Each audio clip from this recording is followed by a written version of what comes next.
The Premier League is back after a very entertaining week of Champions League football. All the English teams were involved in insane games. Newcastle losing to a Marcus Rashford brace. Harry Kane dominating Chelsea. Tottenham beating Villarreal with an own goal. Arsenal winning comfortably out in Spain. And Virgil van Dijk to the rescue in the 93rd minute to win Liverpool's fifth game in a row. I don't think Liverpool will have an easy one bit this season, especially playing Everton. It will not be easy for them. And Everton are a, resilient, stubborn side under David Moyes, who have got some good attacking talent in Ndiaye, in Grealish, in Dewsbury Hall, in Beto.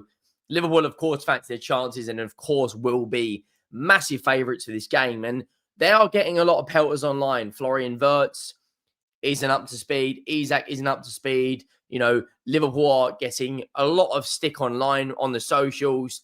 Arne Slot is the new Fergie time, etc. I don't think you can critique a team that much who's won 5 out of 5 from an offensive standpoint. I just think squad depth at centre-back is where they could slip off this season. Of course, Arsenal play a massive game again this weekend where they'll be playing Manchester City, a City side that only played yesterday. And of course, Arsenal will have an extra day's rest and go into this game, in my opinion, as clear favourites. Now, Man City, since Donnarumma has come in, have kept 2 clean sheets and have scored 5 goals and actually look very, very good. Phil Foden may be back to his best, and Erling Haaland becomes the fastest player to ever reach 50 Champions League goals. There is a lot to get in this video. We're going to be looking at Liverpool versus Everton and Arsenal versus Manchester City, predicting another weekend in this title race. Make sure you go down and drop a like on the video if you haven't already. 93% of you, yes, you, who watches the content every single day, do not subscribe. So please go down, hit that subscribe button. It would mean the absolute world to me. We're approaching 79,000 subscribers. We're less than 500 away now, guys. So if you enjoy the content, please go down, leave a like, leave a comment, and hit that subscribe button. Now, Everton, Liverpool, for me, I love the Merseyside Derby. I think it's an absolute entertainment fest. You think of James Tarkowski's last-minute volley last season against at Goodison. You think of, all those years ago when you've seen like Mohamed Salah, Curtis Jones in the cup, top bins, Salah worldies. You think of Jagielka's volley to make it 3-3. It's one of the most entertaining games in the calendar. And you're 5 games in and you've got Liverpool sitting there. Sorry, 4 games in. Liverpool sitting there, 4 out of 4, 9 scored, 4 against, 5 goal difference. Everton, 2 wins, 1 draw, 1 defeat. Now, they lost their opening game of the season against Leeds United. Since then, they've gone on to beat Brighton. They've gone on to beat Wolves. They've beat Mansfield. They should have beaten Aston Villa. And Everton look a team in confidence. They've got the player of the month in Jack Grealish, who looks a very, very, very confidence player right now. Looks like he's playing with his tail up. Looks like he's playing like he's enjoying his football again. This game, I don't think will be massively high scoring. And when I say massively, I think they'll probably, I can see it being Everton don't concede a huge amount of goals. They've only conceded 3 in their opening 4 games, keeping clean sheets against Brighton, keeping clean sheets against Aston Villa. And they did concede 2 against Wolves. And the other goal they conceded, I believe, was against, it was, of course, Leeds opening game of the season, which was a penalty. So only conceded 2 in open play. Liverpool at the moment have the best attack joint with Arsenal, and they have got options, and Alexander Isak and Florian Wirtz aren't up to speed completely yet. Alexander Isak's only played, 50 minutes against Atletico Madrid. I don't think he will start. You've got Cody Gakpo, you've got Ekitike, you've got Salah, you've got Chiesa. They have got options for days. From an attacking standpoint. But that Everton defense is very resolute. It's very, very capable. It's the same back line that they've played lots of games to each other with Keane, with Tarkowski, with Pickford in goal. They do have Everton, do play Wolves away on Tuesday. Not that I think that will really change how David Moyes will set up. But if you look at the back line that played against Aston Villa, this back line reduced Aston Villa to only 1 shot on target. And they got a very, very good energising midfield, especially with Idrissa Gueye in there, O'Brien, Tarkowski, Keane, and Garner. I can see this being a tough performance for Liverpool. They're going to have to dig deep here because Everton are one of those teams where they're going to play for set pieces. They're going to be physical. However, I do think Liverpool will penetrate that back line. They have every single game this season. And of course, they are 38 games in a row scoring a goal. When you look at the amount of shots they had against Atletico Madrid, it's hard to see them not penetrating it, but only 6 shots on target. They have to be more clinical in the final third. They created 7 big chances this game, and I think they missed something like 4 of those. Higher possession, higher passing accuracy, really high in the late 80s. Good, nearly 600 passes, and that's against a very strong Atletico Madrid team. They will be full of confidence. My prediction for this game is going to be Liverpool 2, Everton 1. I do think they will concede a goal. Maybe Grealish, maybe Beto, whoever it may be, maybe against a run of play, maybe a set piece. But I do think Liverpool will win. If they don't win, which then leads me to the next game this weekend I want to talk about, is Arsenal versus Manchester City. Now, Arsenal, after 5 Premier League games, would have played Manchester United, Manchester City, and Liverpool in their opening 5 games. It doesn't really get tougher than that in terms of opening games.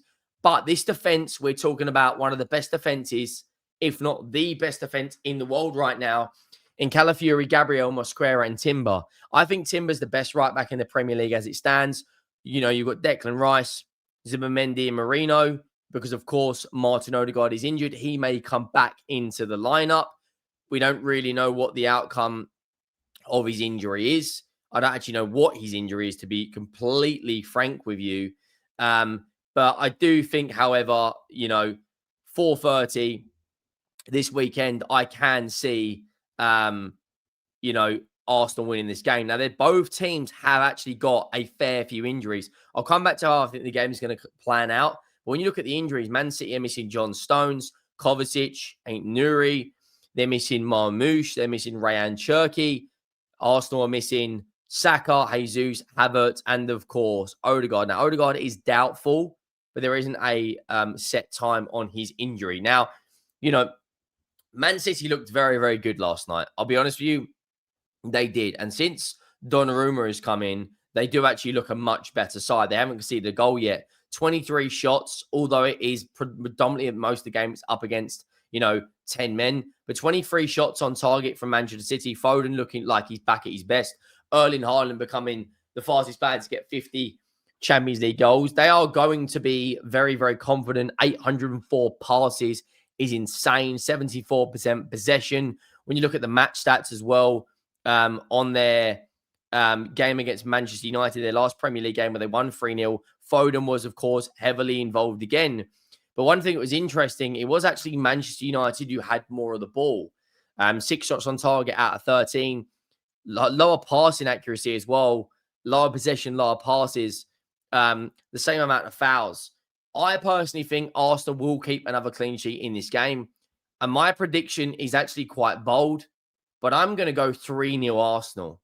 And I'm going to go 2-1 Liverpool against Everton. I think if Arsenal go on to win this game, and you look at the games they've got coming up, after the Newcastle game, it actually gets relatively easy for Arsenal. But that's where they have struggled in recent years, dropping points to West Ham, dropping points to Fulham, etc. in Brighton.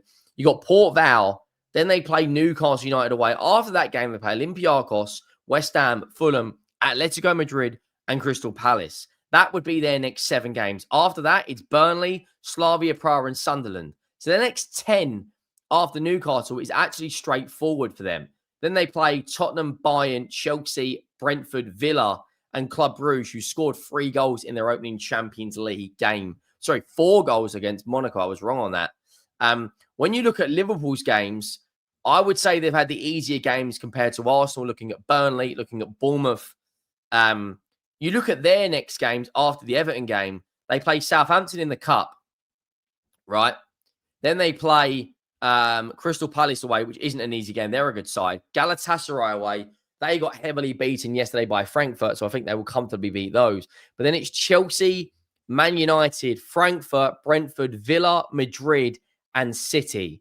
So their next 10 is a lot more difficult from Arsenal. And this is where we're going to see really what Liverpool's backline is made from in the next 10 games. Because if you think of that Real Madrid team, Kylian Mbappe right now is probably the best player in the world in terms of his performance. Man United, that they will beat Chelsea away and Frankfurt away is very, very tough. Villa, who knows? And City away, of course, is very tough for them as well. After that, I think it gets easier. Yeah, PSV, West Ham, Sunderland, Liverpool, and then it's into Brighton and Spurs. So out of the next 15 games, 10 to 15 games, I would actually say Arsenal have got it easier. Whether they perform or not, because in recent times, Arsenal have struggled when it's a quote-unquote easier game. But let me know your thoughts down below. Who do you think is going to win out of Liverpool versus Everton? And who do you think will win out of Arsenal versus Manchester City? Make sure you drop a like if you haven't already. And you let me know your thoughts plus score predictions. And if you haven't already and you're new to the channel, please go down, hit that subscribe button. And I will see you next time. I am out.